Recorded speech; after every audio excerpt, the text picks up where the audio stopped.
the Shia Muslim heartlands along Lebanon's eastern frontier with Syria, the Party of God is on the march. Here, yellow is the color of courage. Yellow is Hezbollah. But you've heard a lot about Hezbollah in the past few months. Today, we are talking about Zainab and Fatemiyoun. No, they are not names of women. These are fighter brigades. Pakistan's Zainebiyoun Brigade, along with its sister Fatemiyoun Brigade from Afghanistan, are part of Iran's axis of resistance. But why are we talking about Pakistan and Afghanistan amid the ongoing Gaza war? Let's dive in.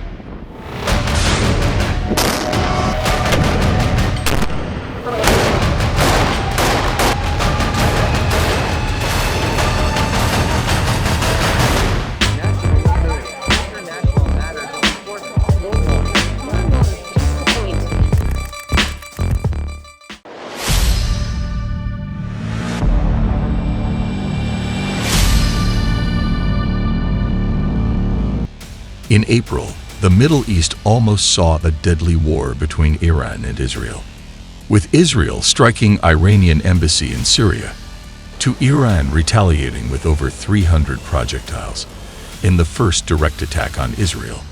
The region waited with a bated breath for Iran and Israel to break all hell loose.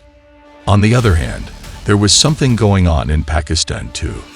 Pakistan reportedly banned the Zainebiyoun Brigade, a Pakistan-based Iran-backed Shia militia group which fought on behalf of Iran's powerful Islamic Revolutionary Guard Corps, popularly known as IRGC, in Syria and beyond.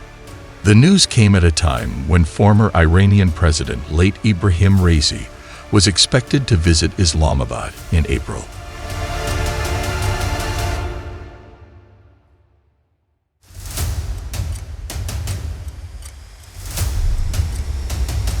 Supported by Iran, both Zainebiyoun and Fatemiyoun militia groups are small but important parts of the Iranian construct, which uses such proxy groups as a core strategy for deterrence across the region.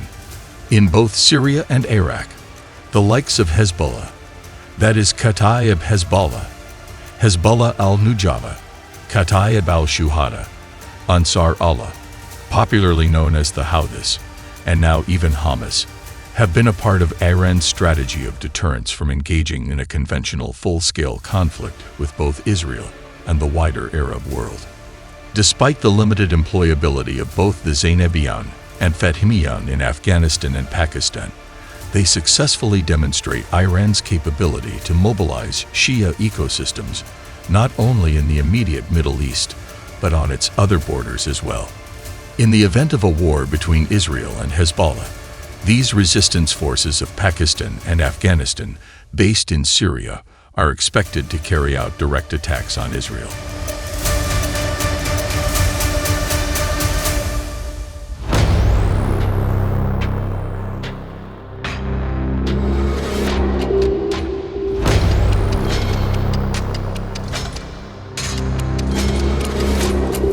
Iran's military strategy in the Levant is based on the concept of forward defense.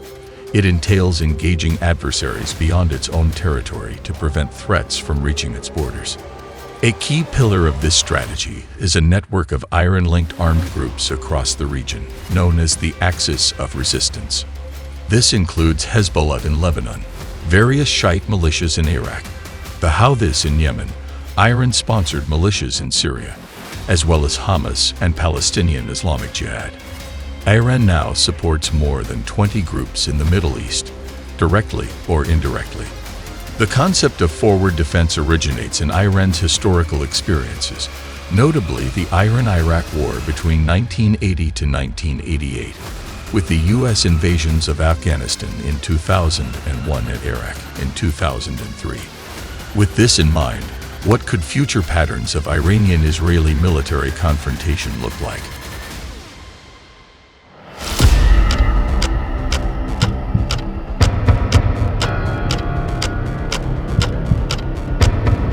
In the first pattern, Iran can try to expand its military position in Syria while Israel seeks to contain it. Iran's immediate objective is to establish a Hezbollah-style front aimed at the Golan Heights. To accomplish this objective, Iran works through armed groups linked to it, such as the Afghan and Pakistani Fatemiyoun and Zainebiyoun brigades, the Iraqi Shiite armed groups, and Lebanese Hezbollah. Israel consistently seeks to degrade Iran-linked military infrastructure, such as supply dumps, training areas, and staging facilities. It also intercepts arms convoys. The main method is its countless airstrikes. Syrian air defenses have been largely powerless against Israeli air superiority.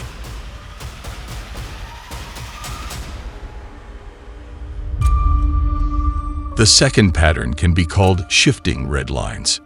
It was active between October 8, 2023 and April 1, 2024, and might be revived.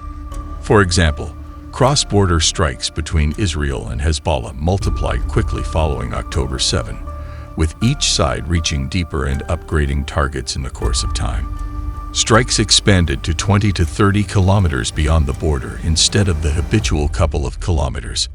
This pattern also featured Houthi attacks on Red Sea maritime shipping and the port of Eilat, which aimed to impose economic costs on Israel while also globalizing the conflict. Meanwhile, Syria and Iraq became intensified sites of tit-for-tat attacks with rocket and drone launches by Iran-linked militias against U.S. bases. In response, Israel started targeting senior officers of Iranian IRGC's Quds force.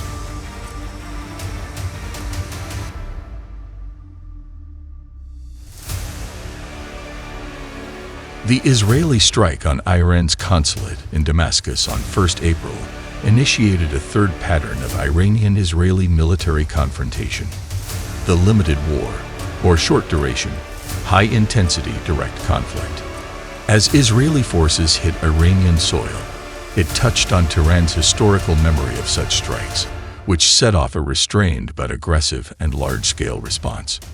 A mix of early signaling, U.S. restraint and pressure, as well as limited actual damage cut this episode short and prevented a shift to a potential fourth and final pattern of Iranian-Israeli military confrontation, namely total war.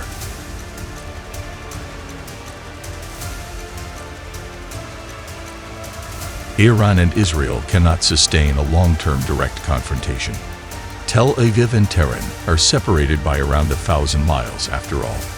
As a consequence, any shift from brief to extended high-intensity conflict depends on U.S. involvement, with the exception of a direct Israeli attack on Hezbollah that would immediately trigger a limited war pattern of confrontation and could escalate into a total war pattern if Iran starts hitting Israel directly to protect Hezbollah.